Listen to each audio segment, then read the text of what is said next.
สวดมนต์เจริญสมาธิไปในตัวเพราะการสวดมนต์ไหว้พระเป็นการฝึกจิตฝึกใจตั้งมั่นบ่ให้หวั่นไหวไปตามอารมณ์ต่างๆที่เกิดขึ้นเอาละนอบพร้อมนอบไหว้พระสวดมนต์ว่าพร้อมๆกันพอออกไม่ออก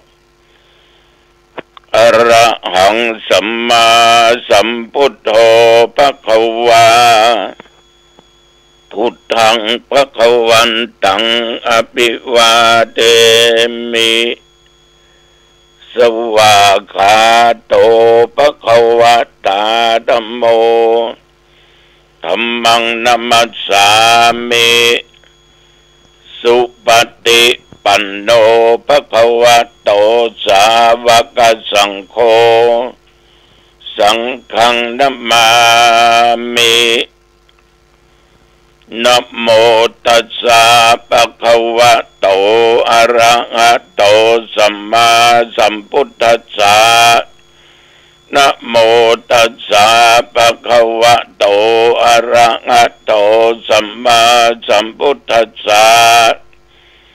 นะโมตัสสะภะคะวะโตอะระหะโตสัมมาสัมพุทธัสสะพุทธังสรณังคัจฉามิธัมมังสรณังคัจฉามิสังฆังสรณังคัจฉามิตุติยัมปิพุทธังสรณังคัจฉามิตุติยัมปิธัมมังสรณังคัจฉามิตุติยัมปิสังฆังสรณังคัจฉามิตติยัมปิพุทธังสรณังคัจฉามิตติยัมปิธัมมังสรณังคัจฉามิตติยัมปิสังฆังสรณังคัจฉามิอิติปิโสภะคะวะอะระหังสัมมาสัมพุทโธวิชชาจรณะสัมปันโนสุขโตโลกวิทูอนุตตโรปุริสธรรมสารติสัทธาเทวมนุษย์สนังพุทโธภควาติยันตุนิมิตตังอวมังคลัญจาโยจามนาปุสกุณัสสะสัทโธปาปะกะโอตุสุปินังอกันตังพุทธานุภาเวนะวินาสเมนตุสวากขาโตภควตาธัมโมสันติติโกอากาลิโกเองิปัสสิโกโอปัญญิโกปัจจตังเวทิตโพวินยูหิติยันตุนิมิตตังอวมังคลัญจาโยจมนาปุสกุณัสสะสัทโธปาปะกะโอตุสุปินังอกันตังธัมมานุภาเวนะวินาสเมนตุสุปฏิปันโนภควโตสาวกสังโฆอุชุปฏิปันโนภควโตสาวกสังโฆยายะปฏิปันโนภควโตสาวกสังโฆสามิจิปฏิปันโนภควโตสาวกสังโฆยะติตังจัตตาริปุริสยุคานิอัฏฐปุริสปุคลาเอสะภควโตสาวกสังโฆอาหุนโยปาหุนโยทักขินโยอัญชลีกรณิโยอนุตตรังปุญญเขตังโลกัสสาติยันตุนิมิตตังอวมังคลัญจาโยจามนาโปสกุณัสสะสัทโธปาปะกะโอตุสุปินังอกันตังสังฆานุภาเวนะวินาสเมนตุวิปัสสิสานัมปัตถุ จักขุมันตัสสะสิริมโตสิกิสปินมัตโตสัพพพุทธานุกัมปิโนเวสปุสสะนมัตโตนะหาตกัสสะตปัสสิโนนะมัตโตกักกุสันตัสสะมาราเสนะปมัตติโนโกนากมนัสสะนะมัตโตปรมนัสสะวุสีมัตโตกัสสะปัสสะนะมัตโตวิปมุตตัสสะสัพพทิอังคีรัสสะนะมัตโตสักยะปุตตัสสะสิริมัตโตโยอิมังธรรมเทเสสิสัพพทุกขาปนุทนังเยจาปินิพุตตาโลเกยะธาพุตังวิปัสสิตุงเตชนะอภิสุนามะอันตาวิตัสสารธาหิตังเทวมนุษสานังยังนมัสสันติโคตมังวิชาจรณะสัมปันนังมะอันตังวิตัสสารทังวิชาจรณะสัมปันนังพุทธังวันธามะโคตมันติยะโตอังภคินิอริยยะชาติยาชาโตนาปิชานามิสันจิจปนังชีวิตาโวโรเปตาเตนะสัจเจนะโสติเตโหตุโสติกัปปะสะโพชังโคสติสังคโตธรรมนังวิจโยตถาวิริยัมปิติปัสสติโพชังคาจัตถาปะเรสัมมาทุเปกโพชังคาสัตเตเตสัพพทัสสินามุนินาสัมมตคตาภาวิตาภาหุลิกตาสังวัตันเตอภิญญายานิพพานายาจะโพธิยาเอเตนะสัจจวเชนะโสติเตโอตุสัพพทาเอกัสสมิงสัมเยนะโธโมคคลานันจะกัสสปังคิลเนตุกิเตติสวาโพชังเคสตะเตสเญเตจตังอภินันติตวาโรคามุจิงสุตังคะเนเอเตนะสัจจวเชนะโสทิเตโหตุสัพพทาเอกทาธรรมราชาปิเคลันเยนาปิปิริโต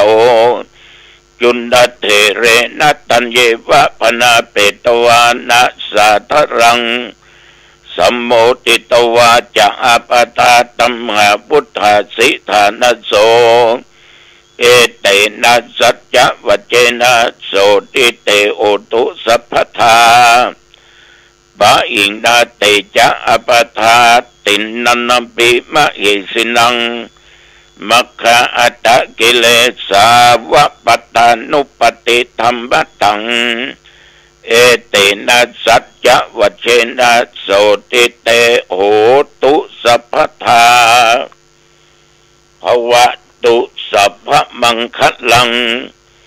รักขันตุสัพพเทวตาสัพพพุทธานุภาเวนะสัทธาโสติภวันตุเตภวตุสัพพมังคลังรักขันตุสัพพเทวตาสัพพธรรมานุภาเวนะสัทธาโสติภวันตุเตภวตุสัพพมังคลังรักขันตุสัพพเทวตาสัพพสังฆานุภาเวนะสัทธาโสติภวันตุเต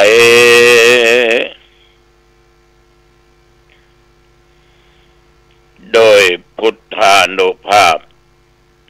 แห่งองค์สมเด็จพระสัมมาสัมพุทธเจ้าทุกพระองค์โดยบทธรรมานุภาพอันเป็นพระธรรมคำสอนขององค์สมเด็จสัมมาสัมพุทธเจ้าจุพระองค์โดยบทสังฆานุภาพคุณแห่งพระอริยเจ้าจุตนจุองค์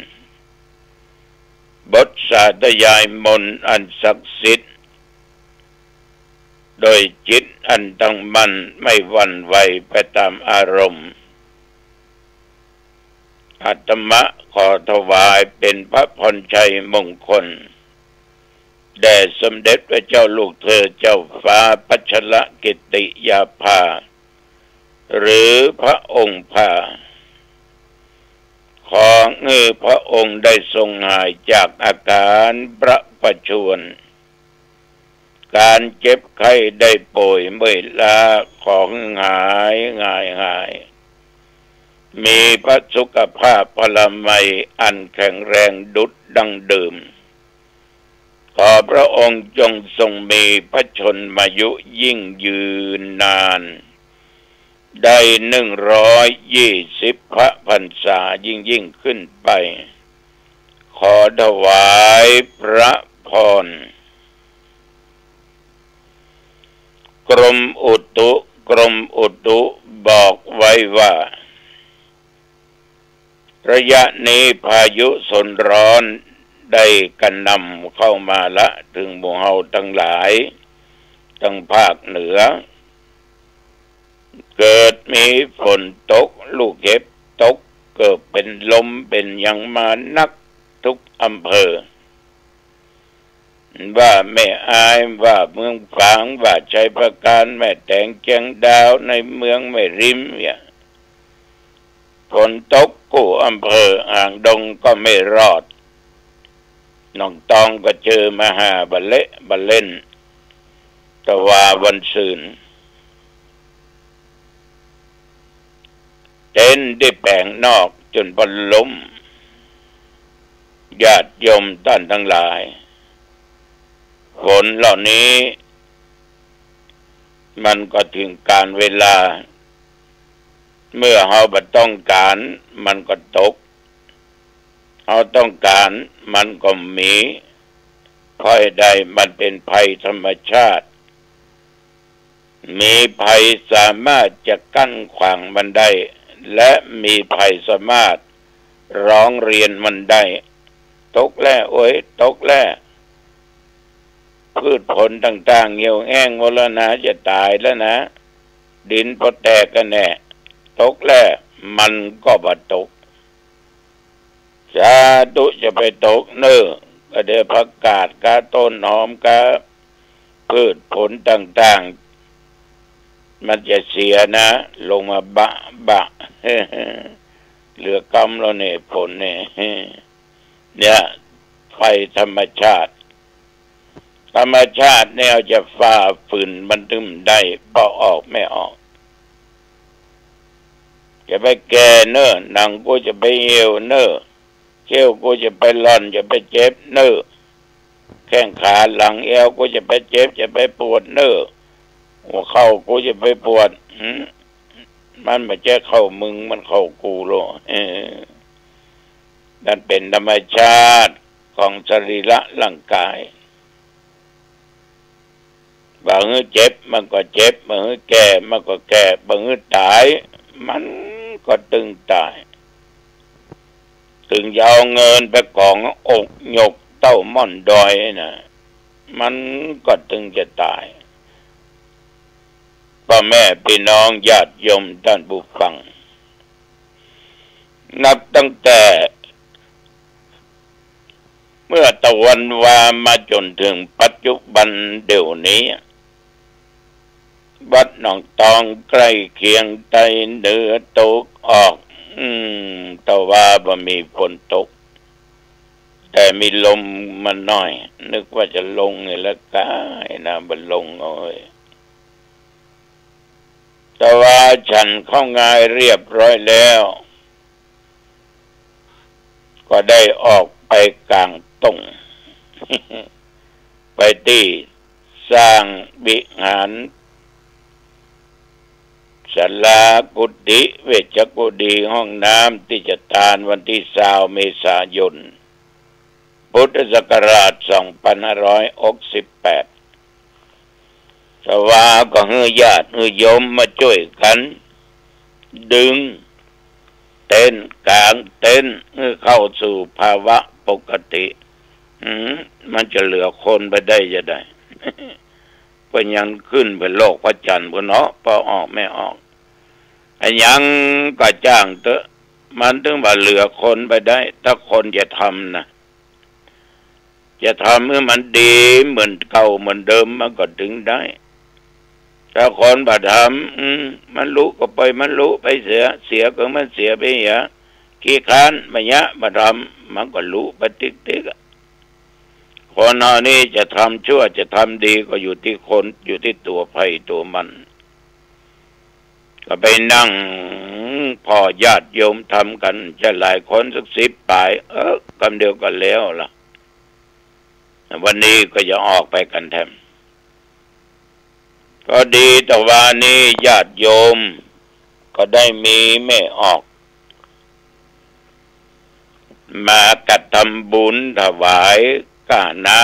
ำเลี้ยงงานปล่อยหลวงวันที่20นี่เนาะมีพ่อถาบอนแม่ประนอมปากกองวันเนาะบ้านอุโมงค์อำเภอเมืองลำพูนแม่นารีหวนอ่อนนะ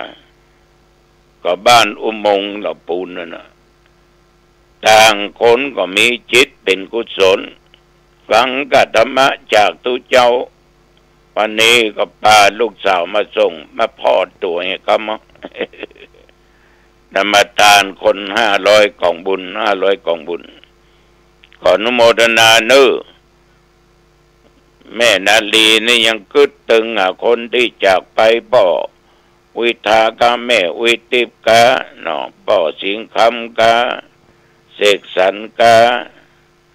ที่ล่วงลับดับขันไปนั่นก็ขอบุญกินบุญทานหลอดถึงตึงของเน้อขอบใจเน้อต่อคุณแม่วิไลวสุรัญหการนะปาญาติพี่น้องปากันไปตาลพานพุ่ม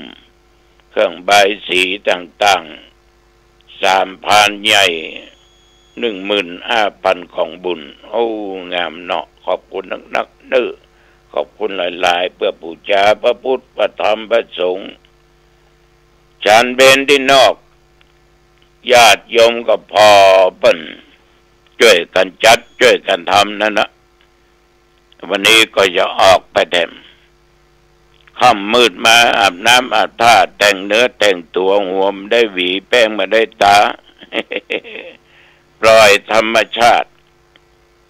งามธรรมชาติดีธรรมชาติให้มันดีมันยั่งยืนเนาะดีด้วยการไปตกไปแต่งนี่มันไม่ยั่งยืนก็เรียกว่าเหี่ยวก็เรียกว่าแห้งก็ได้ไปแสดงธรรมะที่บ้านป่าแปะหางดงนะเอาคนหลายคนนักเนอะขออนุโมทนาต่อญาติต่อโยมทุกท่านทุกคนเนอะที่หั่นเคยไปแสดงธรรมมาเตืองละก่อนผัวเพิ่นตายเดี๋ยวเมียเพิ่นตายอายุ85ก่อน คนตั้งอกตั้งใจฟังเทศน์คือแล้วก็เอาวิริยนะทุกขมัจเจติคนล่วงทุกข์ได้เพราะความเปลี่ยนทุกชาตินี้ทุกชาติหน้าผลทุกชาตินี้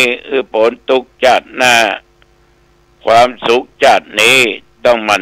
นหาเป็นคนมีเงินมีทองมีข้าวมีของมีทุกอย่างเป็นสุขแต่ก็เป็นทุกข์ทำจ้างกินบ่จ้างใจบ่จ้างหยังบริหารว่าเป็นทุกข์